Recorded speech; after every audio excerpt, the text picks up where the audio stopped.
সামনে থেকে এইখানে আসেন না, এই যে মোবাইল টিম মোবাইল টিম সামনে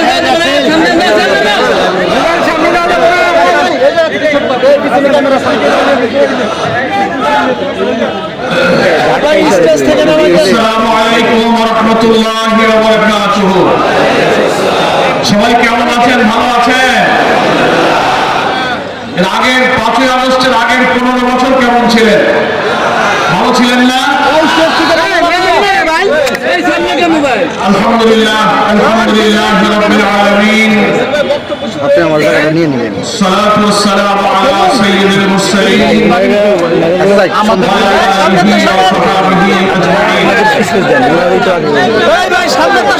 বাংলাদেশ জামাত ইসলামীর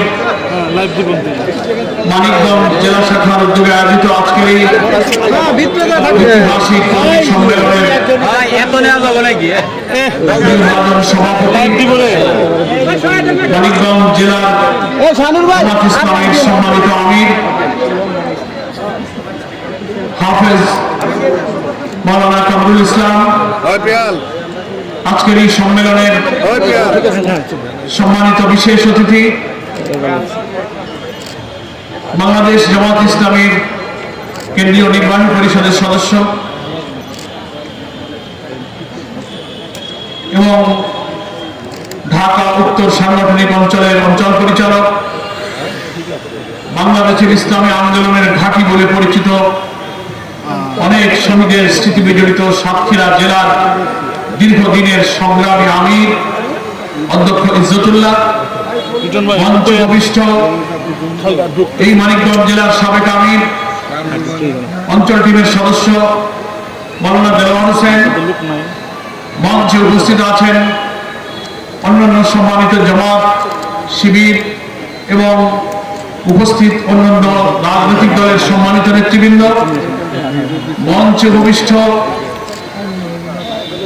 জুলাই আগস্টের গণ অভ্যুত্থানের গর্বিত শহীদ এই মানিকগঞ্জের কৃতি সন্তান সাদ এবং রফিকের গর্বিত পিতা, মুআজ্জাজ উলামায়ে কেরাম, সুধীবৃন্দ, সাংবাদিক বন্ধুগণ এবং এই মানিকগঞ্জ জেলার প্রত্যন্ত অঞ্চল থেকে এই ভোরে আল্লাহর তাওহীদের ধ্বনি উচ্চারণ করতে করতে স্লোগান মুখর মুষ্টিবদ্ধ বাহুতে যারা এই ঐতিহাসিক সম্মেলনে উপস্থিত হয়েছেন, আমার সেই প্রিয় কর্মী ভাইরা, নিশ্চয়ই আপনাদের অন্তর থেকে আজকের এই সম্মেলনের দৃশ্য দেখে মহান রবের কাছে শুকরিয়া আদায় করার জন্য ইচ্ছা হচ্ছে, নাকি বলেন?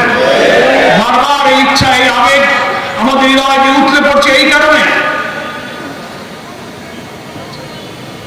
এই নতুন বাংলাদেশ, এই নতুন স্বাধীনতায় আমরা এটা উপলব্ধি করতে পেরেছি যে এই মানিকগঞ্জ জেলার অন্তত, যেহেতু আজকের সম্মেলন মানিকগঞ্জ নিয়েই আপনাদের কাছে আমি প্রশ্ন করি, আপনারা কি কখনো জামাত ইসলামীর নামে এত বড় ঐতিহাসিক সম্মেলনে মানিকগঞ্জের ইতিহাসে আপনারা কোনোদিন একত্রিত হতে পেরেছেন?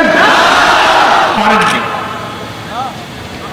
তাহলে যে মহান আল্লাহ 5ই আগস্ট এই নির্যাতিত মুসলিম জাতির প্রতি তার দয়া, তার করুণা নাযিল করলেন, সাদ আর রফিকদের মতো প্রায় 2000 ছাত্র জনতার রক্তের উপরে দাঁড়িয়ে মহান আল্লাহর যে করুণা আমরা পেয়েছি, প্রিয় নেতৃবৃন্দকে ফাঁসিতে ঝুলিয়ে হত্যা করেছে, কারাগারে তিলে তিলে হত্যা করেছে, 40,000 ছাত্র জনতা আহত হয়ে পা হারিয়ে, হাত হারিয়ে, চোখ হারিয়ে, বন্ধুত্ব বরণ করে তারা আরো হাসপাতালে বাসা বাড়িতে চিৎকার করছে। শহীদদের মা পিতা সন্তানদের এখনো চোখের পানি শুকায়নি, তাদের রক্ত শুকায়নি, আমাদের আত্মচিৎকার এখনো যায়নি। আমরা আজকে তাই যে শৈল শাসনের জগদ্দল পাথর আল্লাহ তাআলা আমাদের বুক থেকে অপসারণ করেছেন 5ই আগস্ট। এই আল্লাহর করুণা না পেলে, এদের এত রক্তদান, এত আত্মদান যদি না হতো, আল্লাহর এই রহমত আমরা হয়তো পেতাম না, কি বলেন ঠিক কিনা? তাই হৃদয়ের এই প্রশান্তি দিয়ে, সমস্ত তৃপ্তি নিয়ে আসি আমরা আল্লাহর দরবারে, সকলেই শুকরিয়া আদায় করি। আলহামদুলিল্লাহ, আলহামদুলিল্লাহ, আলহামদুলিল্লাহ। আমার ভাইরা, এই মানিকগঞ্জ শহীদ মীর কাসেম আলীর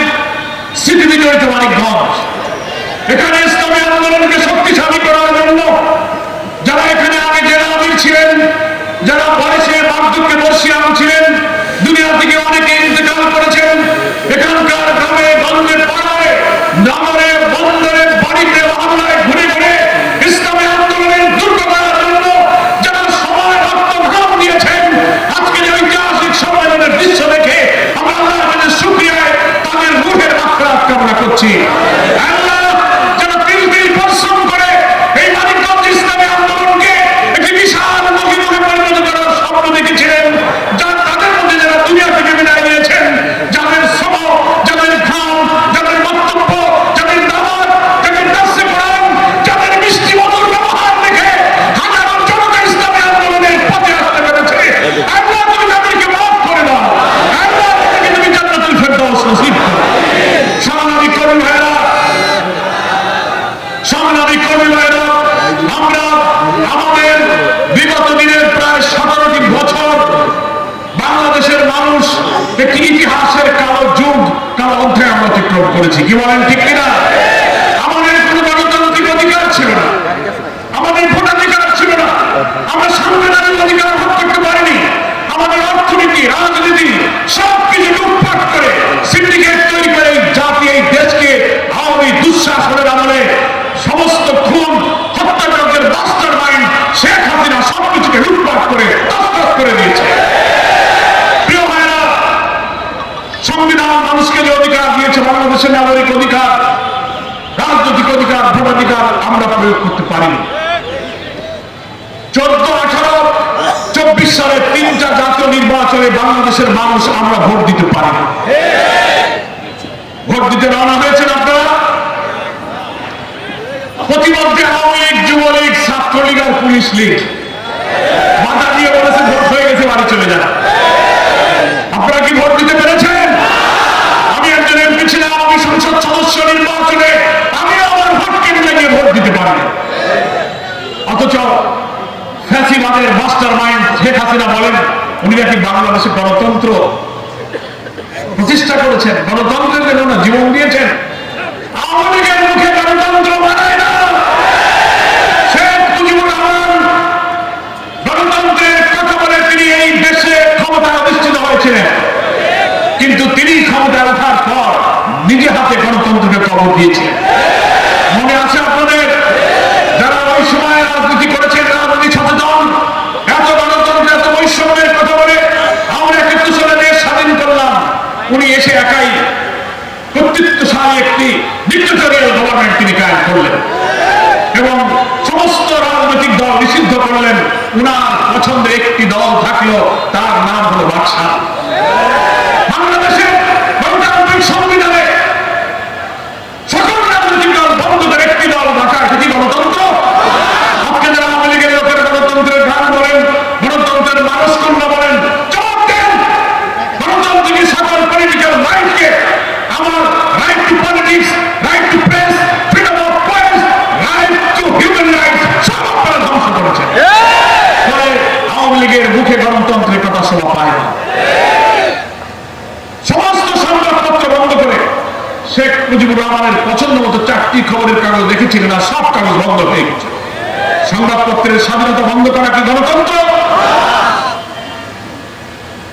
আপনারা চারিদিকে গভর্নমেন্ট সিস্টেম চালু করে নিজের পরিবার, পরিবার, আত্মীয় স্বজনকে দিয়ে একটা রাষ্ট্রীয় সিন্ডিকেট তৈরি করে এই রাষ্ট্রকে আপনার পৈতৃক সম্পত্তি মনে করে আপনারা এই রাষ্ট্রের রাজা হতে চেয়েছিলেন, হয়নি। আপনি গণতন্ত্রের সিঁড়ি নিয়ে ক্ষমতায় উঠলেন, কিন্তু উঠার পরে সেই সিঁড়ি দিয়ে প্রতি 5 বছর পর পর পার্লামেন্টারি ডেমোক্রেসিতে সরকার পরিবর্তনের যে সুযোগ ছিল, জনগণের মতামত দিয়ে জনগণ যাদেরকে চাবে তারা ক্ষমতায় যাবে, আর যাদেরকে চাবে না তারা ক্ষমতায় নামবে, নতুন লোক ক্ষমতায় যাবে। এটাই তো পার্লামেন্টারি ডেমোক্রেসি, এটাই তো বিউটি অফ ডেমোক্রেসি, এটাই তো গণতন্ত্রের সৌন্দর্য। শেখ মুজিব গণতন্ত্র গেলেন, সিঁড়িতে উঠলেন ঠিকই, ভোটের কথা বলে গণতন্ত্রের নিয়মিত ক্ষমতার সিঁড়িতে উঠলেন, উঠে বাকশাল কায়েম করে সংবাদপত্র বন্ধ করে যে সিঁড়িতে উঠলেন গণতন্ত্রের সিঁড়িটা উনি ফেলে দিলেন। মানে সিঁড়িটা ফেলে দিয়ে ওনার আর নামার কোনো পথ থাকে না, নামবেন কি করে? ফলে যেহেতু সিঁড়ি নাই, নামা গেল না, উনি ধপাস করে পড়ে গেলেন। ধপাস বোঝো তো? ধপাস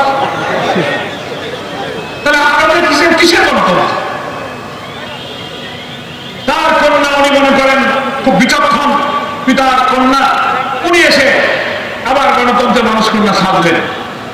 সকল বিরোধী রাজনৈতিক দলের সভা, মিটিং, মিছিল সবকিছু উনি বন্ধ করে দিলেন। 2 জন 3 জন আমরা ড্রয়িং রুমে বসে যদি চা খাই, গল্প করি, পুলিশ এসে ধরে নিয়ে যাবে আর বলবে যে আপনারা নাশকতা ষড়যন্ত্র করতেছেন। কি আজব দেশ! মিথ্যা মামলা সারা দুনিয়ায় কখনো শোনা যায়নি। গায়েবী মামলা নামে আর একটা মামলা আছে, গায়েবী মামলা। মিথ্যা মামলা আমরা অনেক শুনেছি যে একটা ঘটনা ঘটেছে, তার মধ্যে মিথ্যা কথা দিয়ে মামলা করেছে, এটাকে বলে মিথ্যা মামলা। গায়েবী মামলার ব্যাখ্যা কি? What is the definition of গায়েবী মামলা? গায়েবী মামলার ব্যাখ্যা হলো কোন ঘটনা ঘটে নাই, টেবিলে সাজায় মামলা দিয়ে। কথা বলেছেন? এই দেশ, এই জুডিশিয়াল, এই বিচার বিভাগের স্বাধীনতার নাম হচ্ছে গায়েবী মামলা। এটাই নাকি আওয়ামী লীগ। আমি কারাগারে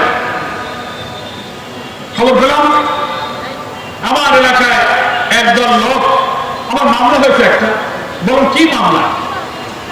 মানে ওই অমুক জায়গায় পুকুর পরে কিছু লোক আপনি একত্রিত করে বোমা বানাচ্ছিলেন, পুলিশ দাবড় দিল, সবাই চলে গেছে, 2টা লোক ধরতে পারছে, আপনাকে ধরতে পারেনি।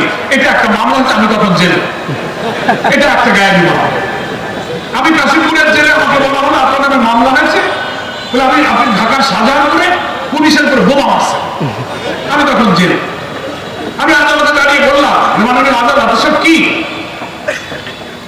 জামিন হয়? জেল গেটে লোক আনতে যায়, ব্যাগ ট্যাগ নিয়ে গেটে চলে আসি। বলে না স্যার, আপনার নামে আবার মামলা, আপনি যেতে পারবেন। কোনো সময় বেরিয়ে গাড়ি গেট খুলে দেয়, দেখি গেট খুলে ডিবি পুলিশের গাড়ি গেটের সাথে লাগানো। বলে স্যার আপনি ওঠেন, আবার যাইতো। গণতন্ত্র, বিচার বিভাগের স্বাধীনতা 15 বছর এই কালামুখ চলেছে। এই মানিকগঞ্জে আপনারা যারা আজকে ইসলামী আন্দোলনের কর্মী, বিএনপি, জামাত, ফ্যাসিবাদ বিরোধী আন্দোলনের ময়দানে যারা ছিলেন, মিটিং মিছিলে আপনারা মিথ্যা মামলা, কারাগার, জেল, জুলুম, পুলিশি হয়রানির শিকার হয়েছে না বলেন? বাড়ি ঘরে থাকতে দেওয়া হয় নাই, বাগানে, মাঠে, ঘাটে বাড়িঘর ছেড়ে ছাত্র শিবিরের ছেলেরা, জামাতের কর্মীরা, বিএনপির ভাইরা আজ বাড়ি কার বাড়ি পালিয়ে তারা দিন যাপন, রাত্রি যাপন করেছে মাসের পর মাস। ইসলামী ছাত্র শিবিরের ছেলেরা, আমাদের সন্তানেরা লেখাপড়া করে চাকরি করবে, দরখাস্ত দেবে, ক্যাডার সার্ভিসে বিসিএস এ কোয়ালিফাই করছে, পুলিশের মিস্ত্রি করে বাড়িতে গিয়ে বলে না ওনার বাপ জামাত ইসলামী করতো, ওনার আব্বা বিএনপি করতো, উনি সিভিল করতো, ছাত্রদল করতো, তাদের বিসিএস এ চাকরি হবে না। আপনারা এই পুলিশি হয়রানি, এই মামলায় যুব নির্যাতনের শিকার এই 15 বছরে কারা কারা হয়েছেন মানিকগঞ্জে হাত তোলেন। কারা কারা পুলিশের হামলা মামলা দেখে যান, প্রশাসনের গোয়েন্দারা এই সুন্দর জেলা মানিকগঞ্জে কি পরিমাণ লোককে আপনারা নির্যাতন করেছেন। তাদের মুখে আবার গণতন্ত্রের কথা, ভোটাধিকারের কথা, ওনারা আবার নির্বাচনে আসবেন, ওনারা আবার দেশে আসবেন, দেশকে ওনারা এখন সোনা দিয়ে উড়িয়ে দিয়েছেন। এসব কথা বাংলাদেশের মানুষের কাছে আর চলবে না। এটা মার্কেটে চলে না, অচল মাল, ডাস্ট মাল, এটা আর বিক্রি হবে না। প্রিয় কর্মী ভাইরা এবং সুধীবৃন্দ, 17 বছরে হাজার হাজার রাজনৈতিক নেতা কর্মীকে হত্যা করেছেন এই ফ্যাসিবাদ, এই বর্বরতা, নিষ্ঠুরতার সূচনা হয়েছে। অনেকে 15 বছর বলেন, আমি বলি আরো 2-2.5 বছর পিছনে যান।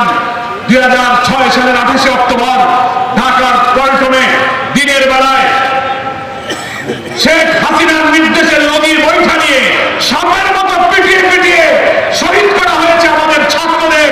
মৃত দেহের উপরে উঠে নাচানাচি করা হয়েছে। এটা ঠিক কিনা বলেন? 6 সালের 28 অক্টোবর থেকে এদেশের ফ্যাসিবাদের সেই যাত্রা নতুন করে শুরু হয়েছে। আর এই 24-এর 5 আগস্ট 18 বছরের কালো যুগ আমরা পার করেছি। আমাদের কোনো ভোটাধিকার ছিল না, রাজনৈতিক অধিকার ছিল না।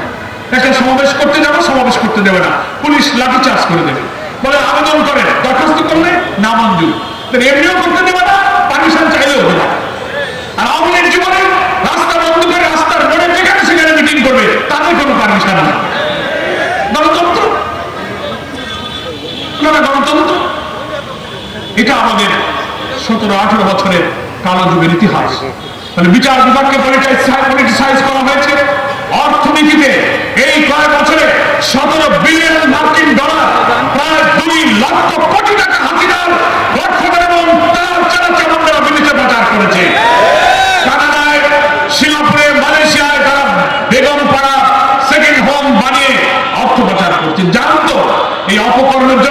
দেশ ছাড়া লাগবে, তাই পুঁজি পাঠাইছে। কি বলেন, ঠিক কিনা? এই অত্যাচার নির্যাতন বাংলাদেশের সকল রাজনৈতিক দল আমরা দীর্ঘ 15 বছর আন্দোলন করেছি। আমাদের সমস্ত জোটের আন্দোলন, যুগপথের আন্দোলন, সকল আন্দোলনকে তারা দমিয়ে দেওয়ার জন্য পুলিশ লেলিয়ে দিয়ে সভা সমাবেশ বঞ্চনা করেছে, মিছিল করেছে, বন্ধ করেছে, গ্রেফতার করেছে, খুন করেছে, 3টা জাতীয় নির্বাচনে অংশ নিতে দেয়নি।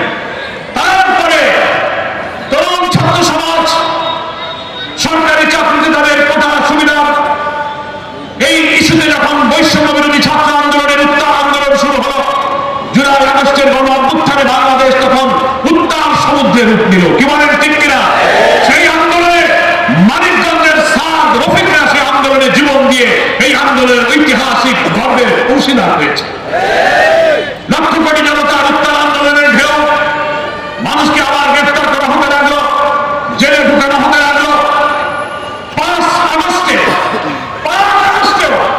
শেখ হাসিনা পুলিশের নির্দেশ দিয়ে ছাত্র জনতার মনে গুলি করে সাভার, আশুলিয়া বিভিন্ন জায়গায় মৃতদেহ আগুন দিয়ে জ্বালিয়ে পুড়িয়ে লাশকে ছাই করে দিয়েছে।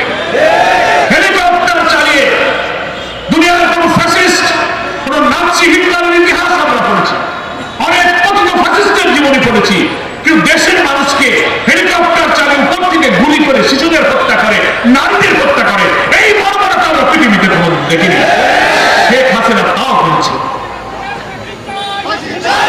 আমার প্রিয় ভাইরা, নিষ্ঠুর নিরীহ মানুষকে প্রায় 2000 ছাত্র জনতাকে কিভাবে হত্যা করা হয়েছে।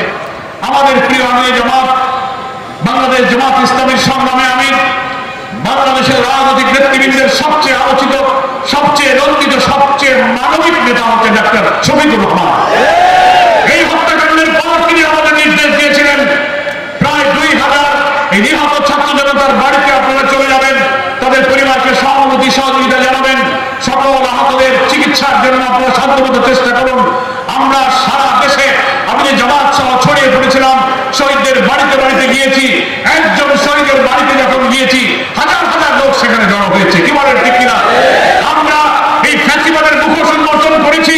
জামাত ইসলামের মানবিক আদর্শ, আমাদের সমাজ কল্যাণের সোশ্যাল ওয়েলফেয়ার, ইসলামের যে সৌন্দর্য, বিউটি অফ ইসলাম, দেশবাসীর কোটি মানুষের কাছে জামাত ইসলামী 5 আগস্টের বিপ্লবের পর আমরা টেকনাফ থেকে তেতুলিয়া, রূপসা থেকে পাথুরিয়া আমরা জামাতে আলোচনা তুলে ধরার চেষ্টা করেছি। দেশের মানুষ গণজোয়ারের মতো এখন জামাত ইসলামী সম্পর্কে জানতে চায়। জামাতের প্রতি মানুষের দৃষ্টি আকৃষ্ট হয়েছে। জামাত কোন মানবীয় আদর্শ নিয়ে কাজ করে না।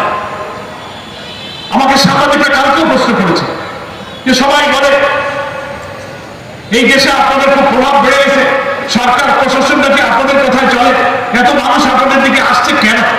আমি জবাব দিচ্ছি না, এখানে আমাদের কোনো কৃতিত্ব নেই। এই 15-16টা বছর ফাঁসিবাদের জুলুমের শিকার হয়ে আমরা দেশের মানুষের কাছে পৌঁছাতে পারিনি, ইসলামের সমান আদর্শ আমরা তুলে ধরতে পারিনি।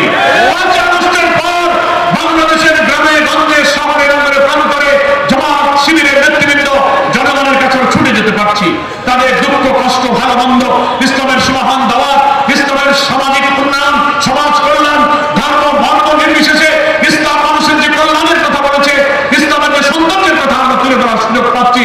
মানুষ আমাদের কর্মীদের নেতাদের চরিত্র, আচরণ, স্বভাব, জীবন দেখে এখন আকৃষ্ট হচ্ছে। এটা আমাদের দেখে নয়, ইসলামকে দেখে আকৃষ্ট হচ্ছে। এর কৃতিত্ব জামাত ইসলামের নয়, এর কৃতিত্ব হচ্ছে ইসলাম যার কাছ থেকে আমরা পেয়েছি, সেই মহান রব আল্লাহ রাব্বুল আলামিনের শুকরিয়া, তারই কৃতিত্ব। ইসলাম যারা কবুল করবে দুনিয়ার মানুষ তার দিকে মুক্তির ঠিকানা খুঁজে পাবে।